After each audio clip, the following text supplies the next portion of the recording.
I'm going to get right to it. 2 years ago, this city was crawling with African leaders, and the theme was Africa Rising.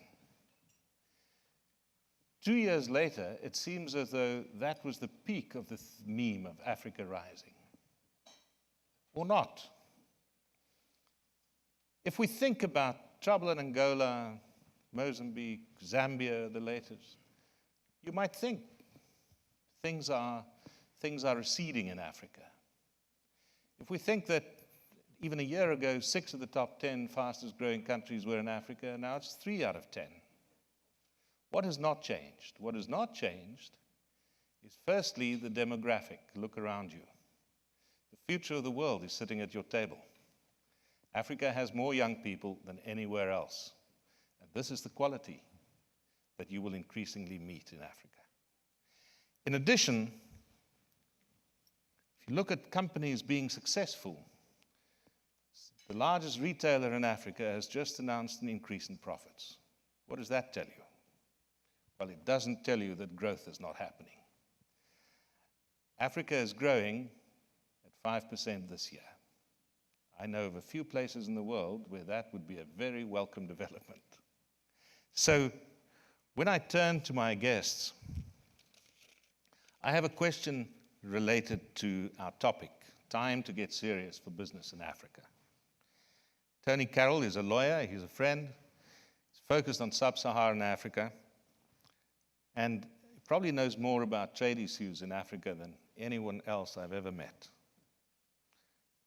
And Tony, AGOA was renewed, but to truly benefit, Africa needs to develop more capable industrial capacity. What do you think must be done to ensure that Africa becomes more industrially capable, they have the skills, the technology to compete, and that we attract the investment in Africa to be able to participate meaningfully in world trade and exports? Well, and if you can, give us a good example. Sure. Well, it's a lot to take on in one question. First of all, let me thank the Presidential Precinct for having me here. This is my second opportunity to meet with the YALI participants with the Precinct program, and it's a great group, and it's a wonderful institution. I think you're getting a lot in this experience. I'd also like to acknowledge someone who knows a lot more about trade in the room that you'll be hearing from later, Flory Lazier, Assistant USTR. Much of what I've learned about trade, I've learned from people like Flory and my business partner, Steve Landy, who truly are trade experts. They've forgotten more than I'll ever know about trade. But I do know a lot about Africa, and I think it's fair to say 40 years of experience of Africa gives me some mantle of expert, as qualifies me as an expert. And as I unravel this question, I think, of course, firstly, and I think it's important that we recognize this at the outset, that Africa is a combination of 55 different countries, all of which have different profiles and capabilities and capacities. So I think we have to be mindful that making comparisons on a group is always dangerous. But I do think that we can mine down a little bit to get to what Francois is getting at here, is what can Africa do to take advantage of this, A, youth bulge, and B, to take advantage of these market access agreements such as AGOA. And I think about, the Africa Rising story, is it over? No, I think it's just probably the product of a bunch of things, including perhaps the downside of the commodities boom, which is a good or a bad thing at the same time. I think what's good about the end of the Africa Rising commodities boom cycle is the fact that Africa is now going to have to make some harder decisions about how it can be competitive and not just be able to send a lot of unprocessed commodities overseas. And one of the critical factors or drivers that will help Africa industrialize, and I think of what Mark Mobius said about South Africa, which I quoted yesterday in an op-ed piece in Business Report, was that South Africa particularly, but Africa I think in general, has to take very seriously its limitations in infrastructure. And I include transportation infrastructure, I include power supply infrastructure, and I also include trade facilitation, meaning processes of getting goods out of countries and into ports, into foreign markets. More needs to be done. Even a country like Kenya, which many of us view as a model of development and political evolution, still only 50% of Kenyans are on the grid. So there's big challenges that are even in the most developed of African countries. The second item, which is I think, a product of creating an enabling environment in each of these African countries to allow innovation to grow from Africa. I think as you look at the savanna, Silicon Savannah in Kenya, and you take a look at what's happened there with information technology and what they've done to even inform us in the developed world, what are the possibilities of using mobile technology? Kenya has allowed that to happen. Why? Because Kenya has put in place a lot of policies that make business development and business growth possible. And I think those, and it has institutional infrastructure. Kenyan banks and companies are investing throughout the region. So I think the idea is creating the enabling environment to allow innovation to grow from Africa. And then lastly, I think one of the problems of the Africa Rising scenario, and you quote ShopRite's record earnings this week, Africa, in its export relationships outside of Africa, tend to export unprocessed commodities. But if you look at what Africa exports to each other, they're manufactured goods. Africa has to start selling to itself. 10% of Africa's trade is intra-Africa. South Africa has moved up to about 17%. South Africa exports not commodities so much as manufactured products. In the East Africa community, those of you who are from there know that Kenya exports manufactured products. And not even talking about the services issue, which of course is a different chapter and a different discussion. So Africa also has to start trading with itself and making those goods that are going to be competitive in neighboring markets. So those are three of the things that I could come off from the top of my head. I could go on for a long time, but I want to give the others an opportunity to speak as well. Thank you, Tony. Yaye-Mah is with one of the great companies when it comes to infrastructure. She's a civil engineer, so you know more about infrastructure than any of us, certainly. One would think. I think it's safe to say, yeah. And Yaye-Mah is the Director of Project Development at AECOM. I recently met with your colleagues in Johannesburg, and it's really impressive how they focus on where Africa needs true infrastructure development. You're at the forefront of that. But we've beaten that drum for a while now in Africa. What progress is being made with infrastructure development, particularly in energy, transport, ICT, and are there sectors that perhaps have not had that same attention that needs attention now? Over to you. Firstly, I think that's a great question, but I do have to just take a few seconds and say thank you to the Presidential Precinct and the U.S. Chamber of Commerce for the opportunity of meeting and sharing thoughts with such a distinguished group of African leaders. As a Senegalese native, I could not be prouder. In terms of infrastructure, and I think it's definitely, I agree with you, the drum has been beaten for a while. Can look at a few data points, and starting with the Africa Infrastructure Development Index that the African Development Bank uses, and it monitors and tracks infrastructure development across the continent. And if we're looking at 2016, most recent update, it shows that scores are progressing across all countries. Now, it looks at transportation, electricity, ICT, and water and sanitation. So progress is there.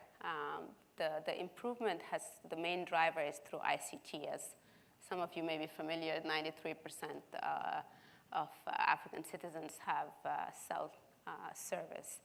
Now, progress in transport and energy is not as rapid as one would expect. And water and sanitation had really a disappointing progress. And, on one hand, the issues. On the other hand, to your question, there are some great examples of success. Over the past few years, maybe, if we're going over the past 10 years, the Lagos city bus rapid system, one of the first of its kind. You're talking about a city of 18 million people that now has clean, safe, and reliable public transportation. You have some improvements in Mali in terms of access to water in rural communities.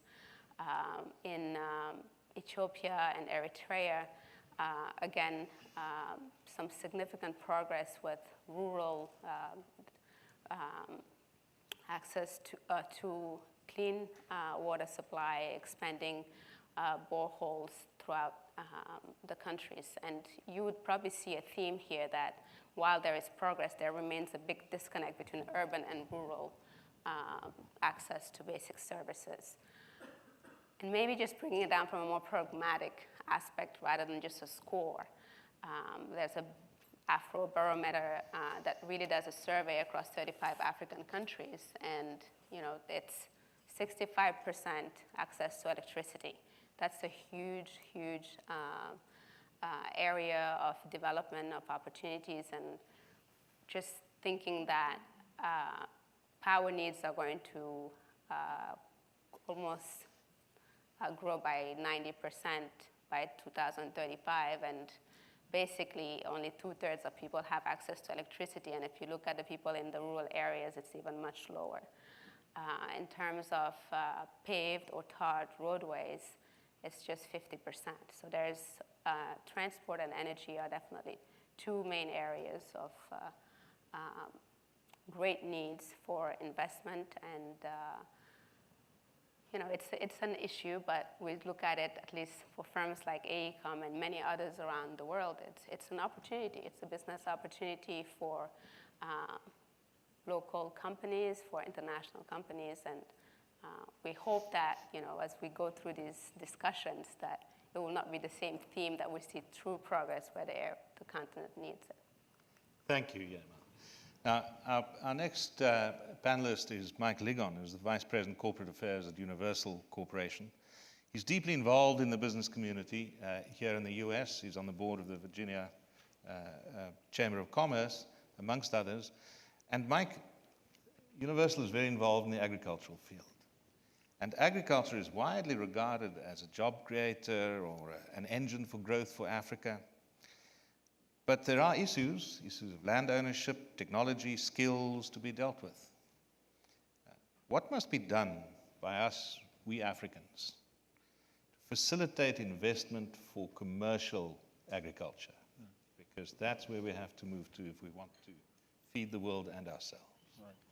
Well, thank you, Francois and U.S. Chamber, for having me here today. And on behalf of our chairman, George Freeman, I bid you a good morning. We're Universal, just a little background, we're in 32 countries around the world, and we're in our main 5 operations in Africa are in Zambia, Zimbabwe, Malawi, Mozambique, and Tanzania. And so we've got a good experience there. I've got a script, which I typically stand behind the podium to use, but I'm going to go off script and just go with some ideas that I think are worth noting here. So first off, I am a big proponent for our business model.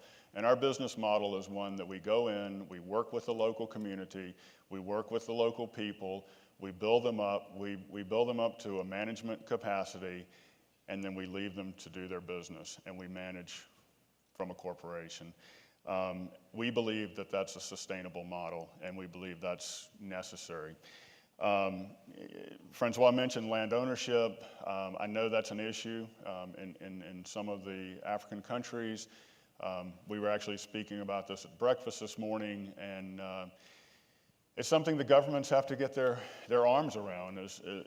And I don't know that I have the exact answer, but not only do they have to get their arms around the land ownership, but it's also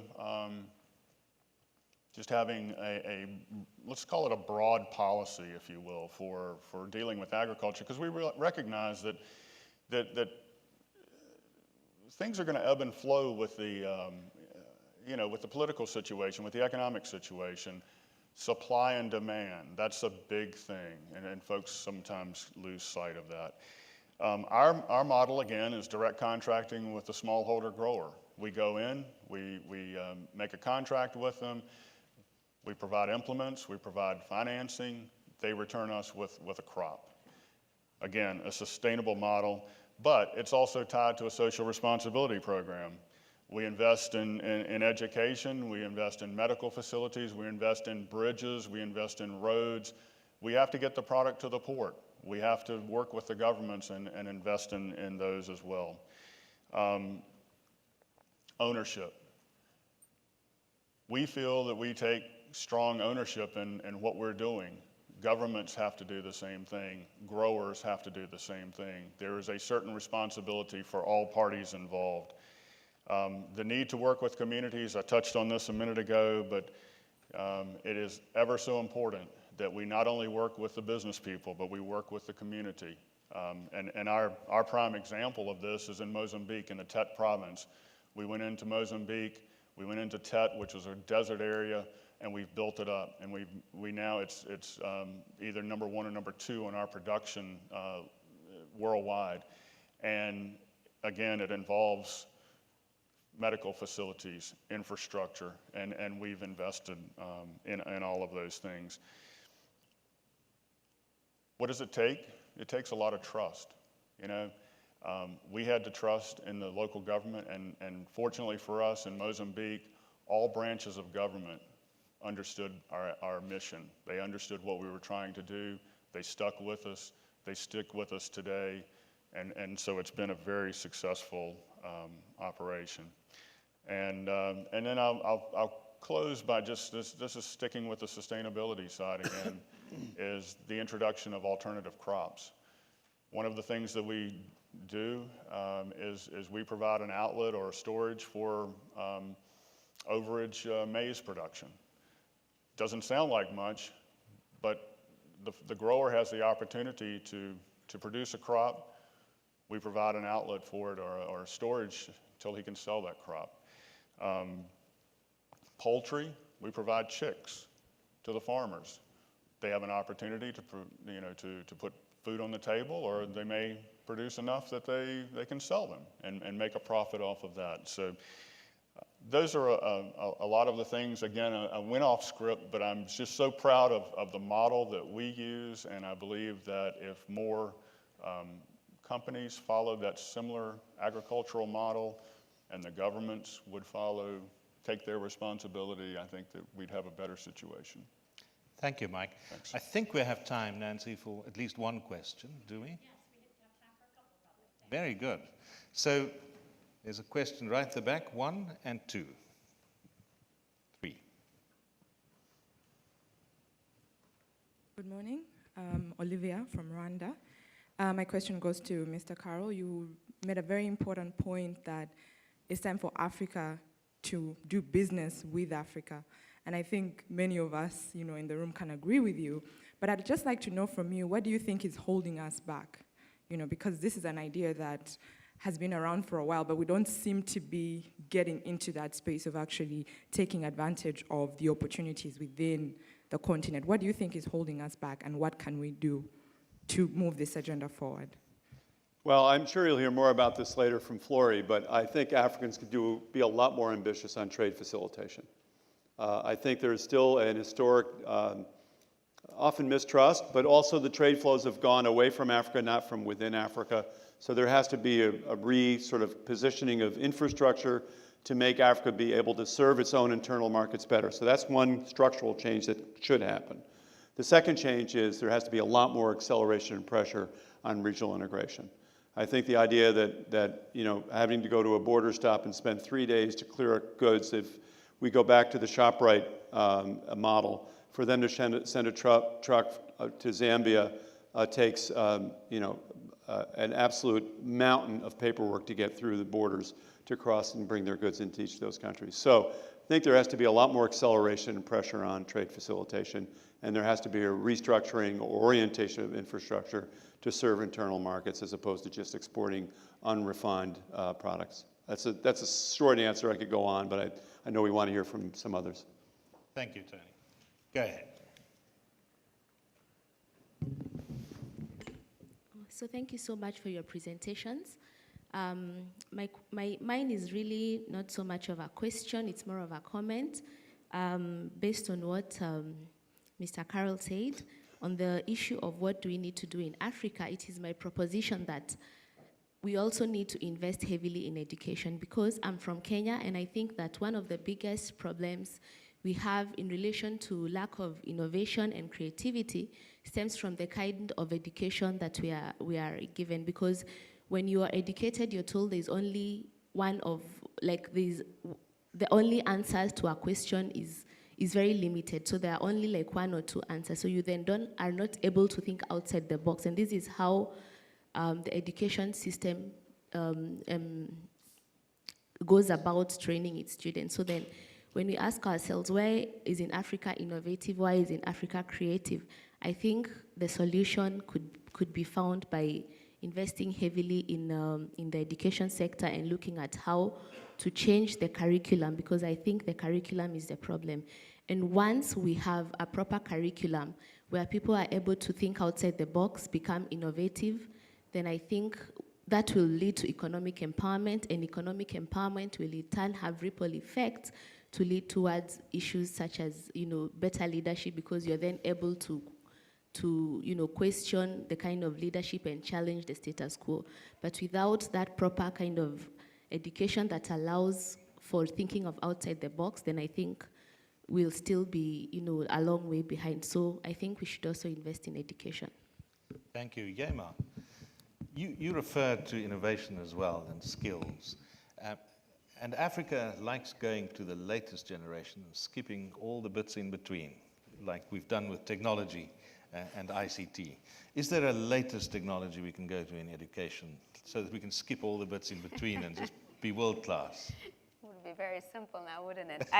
I don't know the answer to that, but personally, I think it's a great comment. And one of the Lightning Roundtable talks about multi-sector partnerships. So I do believe that in education, starting with, obviously, literacy is an issue, but skilled labor could benefit from some partnership, not just with civil academic society, but some of these companies that are doing business on the continent, to have, again, thinking about the long-term view, to partner and come up with a more pragmatic curriculum or some training programs that will make, I think, our greatest resource, which is our youth, and be really the driver behind growth and development. So, I think beyond physical infrastructure, those areas need to be looked at.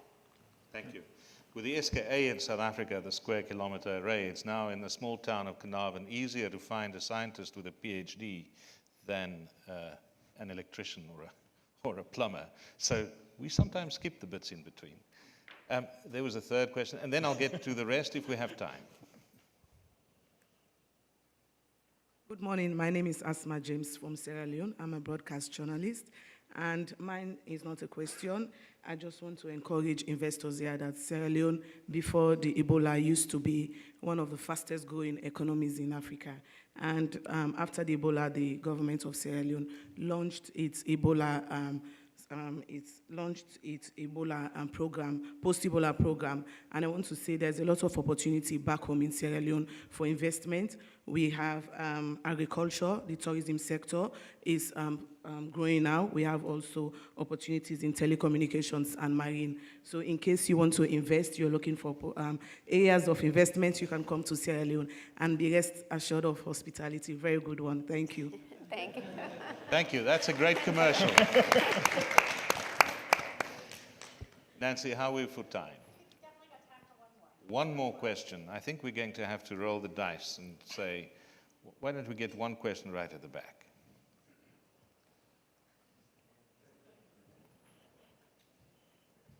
Okay, thank you. My name is Terry Mchanga from Zimbabwe. I just want to know, the Chinese seem to be having a strong foothold, heavy presence in Africa.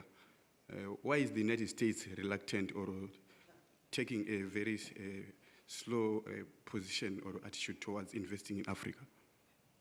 Well, Mike, since you're on the Chamber of Commerce board, I'm going to push it to you. Thank you for that question.